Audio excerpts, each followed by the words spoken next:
Hello darlings, welcome back to the new movie review of 3BHK and star actors by Siddharth గారు and Sarath Kumar గారు. మరి movie trailer చూసినప్పుడే definite గా నేను ఈ మూవీ చూడాలని చెప్పేసి స్టార్టింగ్ నుంచి అనుకున్నాను. మరి మూవీ బాగుందా లేదా, మరి మూవీలో పాజిటివ్స్ ఏంటి నెగిటివ్స్ ఏంటి అని చెప్పేసి కంప్లీట్ గా రివ్యూలో అయితే మాట్లాడుకుందాం. మరి దానికన్నా ముందు ఆల్రెడీ తమ్ముడు మూవీ రివ్యూ మన ఛానల్లో అయితే అప్లోడ్ చేశాను. మన ఛానల్ ఓపెన్ చేయగానే కనిపిస్తుంది. డెఫినెట్ గా ఆ మూవీ రివ్యూ చూడని వాళ్ళు ఎవరైనా ఉంటే ఆ వీడియోని కూడా అయితే వాచ్ అయితే చేసేసేయండి. ఈ వీడియో చూసిన తర్వాత అండ్ కొత్త మన ఛానల్ చూస్తున్న వాళ్ళు డెఫినెట్ గా మన ఛానల్ ని సబ్స్క్రైబ్ చేసుకొని బెల్ నోటిఫికేషన్ ఆల్లో పెట్టి కూడా అసలు అయితే మర్చిపోకండి. ఎందుకంటే నేను ఆల్రెడీ చెప్తూనే ఉంటాను, మన ఛానల్లో మూవీకి సంబంధించిన అప్డేట్స్ కానివ్వండి, లేదంటే మూవీకి సంబంధించిన కంటెంట్స్ రివ్యూస్ అందరికన్నా ఫాస్ట్ గా మన ఛానల్లో వస్తాయి. కాబట్టి ఖచ్చితంగా మన ఛానల్ ని సబ్స్క్రైబ్ చేసుకొని బెల్ నోటిఫికేషన్ ఆల్లో పెట్టి కూడా అసలు అయితే మర్చిపోకండి. మరి మూవీ గురించి మాట్లాడుకోవాలంటే ఆల్రెడీ సిద్ధార్థ్ గారి స్క్రిప్ట్ సెలెక్షన్స్ గురించి మనకు తెలిసిన విషయమే. ఫ్యామిలీ ఆడియన్స్ ఎలాంటి స్టోరీస్ కి కనెక్ట్ అవుతారో, ఎలాంటి స్టోరీస్ కి ఫీల్ అవుతారో డెఫినెట్ గా మన సిద్ధార్థ్ గారికి చాలా బాగా తెలుసు. బొమ్మరిల్లు టైం నుంచి చూస్తున్నాం మనం అయితే, నాకైతే తెలిసి. అండ్ డెఫినెట్ గా ఈ మూవీ కూడా అయితే ఫ్యామిలీ ఆడియన్స్ కు చాలా బాగా కనెక్ట్ అవుతారు. అండ్ మూవీ గురించి చెప్పేసుకోవాలంటే middle class families,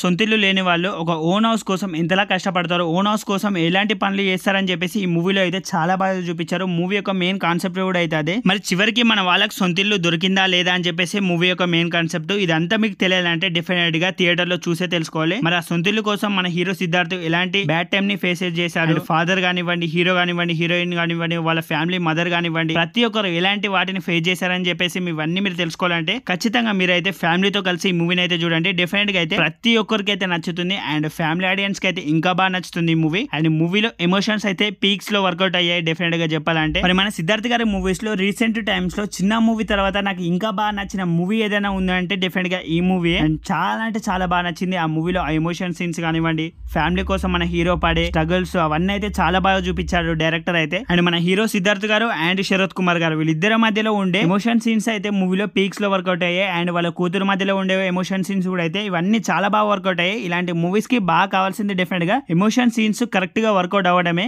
and director అదే పీక్స్ లో వర్కౌట్ అయ్యేలా చేశాడు. అండ్ మూవీలో అది డెఫినెట్ గా వర్కౌట్ అయిందని చెప్పేసి చెప్తాను. అండ్ ఆల్రెడీ చెప్తున్నాను, మన సిద్ధార్థ్ గారి స్క్రిప్ట్ సెలెక్షన్ గురించి తెలిసిన విషయమే. ఫ్యామిలీ ఆడియన్స్ కి ఏవి బాగా నస్తాయో, ఏవి మూవీస్ తీస్తే చాలా బాగా అనిపిస్తాయో డెఫినెట్ గా మన సిద్ధార్థ్ గారికి తెలిసినంతలా ఎవరికైతే తెలిసి ఉండదు, నాకైతే తెలిసి. అండ్ అలాంటిదే ఈ మూవీ కూడా. అండ్ ఫ్యామిలీ ఆడియన్స్ కి అయితే చాలా బాగా నచ్చుతుంది. మరి అసలు మేము ఈ మూవీని చూడాలా వద్దని చెప్పేసి డౌట్ ఉన్న వాళ్ళు మీరైతే ఫస్ట్ ఆఫ్ ఆల్ ఎలాంటి డౌట్స్ అయితే పెట్టుకోకుండా హ్యాపీగా మూవీకి అయితే వెళ్ళిపోండి. ఖచ్చితంగా ప్రతి ఒక్కరికి మూవీ అయితే నచ్చుతుంది. మరి ఫ్యామిలీతో కలిసి వెళ్ళి చూడాలనుకున్న వాళ్ళు ఫస్ట్ ఆఫ్ ఆల్ ఫ్యామిలీస్ ని తీసుకుని అయితే మూవీకి అయితే వెళ్ళిపోండి. ఫ్యామిలీ ఆడియన్స్ అయితే బాగా కనెక్ట్ అవుతారు మూవీకి ఇంకా. అండ్ డెఫినెట్ గా థియేటికల్ ఫిలిం అని చెప్పేసి చెప్తాను. ఖచ్చితంగా థియేటర్ లో చూడాల్సిన బొమ్మ. అండ్ ఫ్యామిలీతో కలిసి చూసినట్టయితే మీరైతే పీక్స్ లో ఎమోషన్స్ ని ఫీల్ అవుతారు. తప్పకుండా థియేటర్ లో చూడండి. మరి ఇప్పటికీ ఈ మూవీని థియేటర్ లో ఎంతమంది చూసారో లేదో ఖచ్చితంగా కమెంట్ సెక్షన్ లో కమెంట్ చేసి నాకు చెప్పడం అయితే మర్చిపోకండి. మరి ఇంతవరకు వీడియోని చూస్తూ కూడా మన ఛానల్ ఎవరైనా సబ్స్క్రైబ్ చేయకుండా ఉంటే ఖచ్చితంగా మన ఛానల్ ని సబ్స్క్రైబ్ చేసుకుని బెల్ నోటిఫికేషన్ ఆల్లో పెట్టుకోవడం అసలు అయితే మర్చిపోకండి. ఎందుకంటే నేను ఆల్రెడీ చెప్పాను కదా, మన ఛానల్లో మూవీకి సంబంధించిన అప్డేట్స్ కానివ్వండి, లేదంటే మూవీకి సంబంధించిన కంటెంట్స్ రివ్యూస్ వస్తూనే ఉంటాయి. కాబట్టి so subscribe to my channel guys. And bell notification ఆల్లో పెట్టుకోవడం అసలు అయితే మర్చిపోకండి. మరి ఆల్రెడీ నితిన్ గారిది తమ్ముడు మూవీ రివ్యూ మన ఛానల్లో అప్లోడ్ చేశాను. మన ఛానల్ ఓపెన్ చేయగానే కనిపిస్తుంది. అండ్ ఆ మూవీ రివ్యూ వాచ్ చేయని వాళ్ళు కూడా అయితే ఆ మూవీ రివ్యూ అయితే చూసండి. అండ్ నెక్స్ట్ మూవీ రివ్యూస్ తో అప్డేట్స్ తో మనం అయితే మళ్ళీ కలుద్దాం. మరి బాయ్ డార్లింగ్స్ అందరికైతే.